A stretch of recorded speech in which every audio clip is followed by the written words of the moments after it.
Right. Today we've got the Oppo A5 Pro 5G phone. It's kind of in that lower to mid-tier price range. This retails for about $500, and it really is up there with some of the best phones that are. Oh, one moment. Right. Where was I? Yeah. So the Oppo A5 Pro. So yeah, it's got so many features that you just wouldn't expect for a phone. Oh, one moment. Yes, where was I? So many great features that you wouldn't normally expect from a phone in this price range.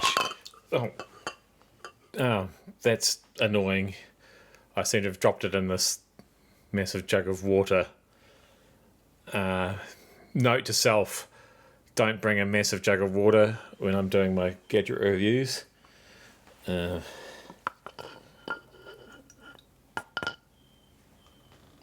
just towel that off a bit. But luckily, this is in fact one of the most durable phones that I've tested to date. Yep, so there you go. It takes a licking and keeps on ticking. So, yeah, believe it or not, this $500 phone is not just IP68 water resistant, it's actually IP69, and it's got military grade shock proofing built into it as well. It can resist hot water splashes up to 80 degrees. You can take it up mountains. Yeah, you can drop it in water, and it's just gonna keep on going, basically. So very unusual. So yes, IP69 rated, which I didn't even realize was a thing. So that's the ultimate level of water and dust resistance. So basically, at that level, they're actually shooting water at it at high pressure, and yeah, it still keeps on going, like I say. So, and apart from that, it's actually a pretty mean phone as well. So we've got things like it's got 8 gig of RAM, which is not too bad for a phone. But it also does that cool thing where it will use any unused storage. It can use as RAM as well to bump up the performance. And I've had very few performance issues. The display, it's an LCD display. So yeah, not an OLED like you get in some of those premium flagships. But it is covered by a version of the Corning Gorilla Glass. Again, it's a version I haven't heard of, but it's been developed especially for this device and is very tough. And as you see, it's taken quite a beating already in this video. And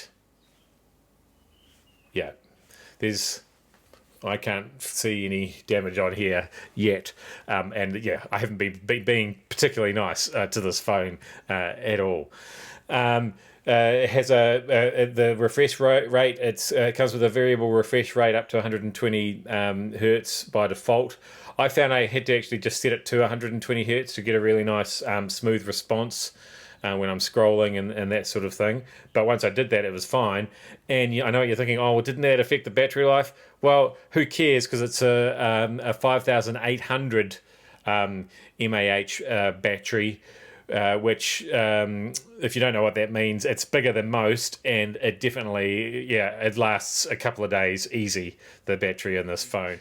It'll charge at 45 watts with your SuperVOOC charging. So Oppo's pretty famous for fast charging the phone, and you can literally sort of once again see that going up, before your eyes. Probably, really, the only thing I'm really missing as a sort of usually a more of a premium handset user is there's no wireless charging, which is to be expected on a $500 phone. But yeah, other than that, there's not too many things I'm missing. The camera performance is, I'd say it's very good without being great. But I'll tell you what, why don't we do a little test and you can be the judge of that yourself. Let's have a look through the selfie cam. I'll take you inside this phone now that it's dried off. Here we go. Zoom. Yeah. Okay, here we are inside the A5 Pro now. And so this is the 8 megapixel forward facing camera, which seems a little bit underpowered with my recent experiences with Oppo phones. Normally, the camera is the sort of the star of the show, and that's not quite the case with this phone. There is a 50 megapixel primary shooter, but it's teamed up with a 2 megapixel monochrome sensor for some reason, and I don't quite understand what all of that's about. However, in saying that, it does do, like I say, a very good, if not great job. And there's a couple of examples of some pretty reasonable photos in my written review. But background here to this front-facing 8 megapixel shooter, still shooting in 1080p, which is great. Um, just on closer inspection, after throwing the phone around, I did notice. I just thought I'd just show you a couple of little dents on the rail after bashing the phone around a bit. So that might be one weak spot for this phone. The back cover is actually this very nice sort of, I don't know if it's vegan leather, but it's sort of soft to the touch. And it looks great in both olive and in the mocha that it also comes in as well. And it just doesn't. It's because it's not all smooth and shiny and delicate like glass. It doesn't show up greasy fingerprints and marks and things like that. So that's really nice. But yeah, as durable as the phone is, it's not completely invincible. And if you do drop it, there will be a few little dings and scratches perhaps on the rail around the outside. But other than that, pretty hard to kill. I mean, this was just in a jug of water a couple of minutes ago, and now you're getting me in all my glory.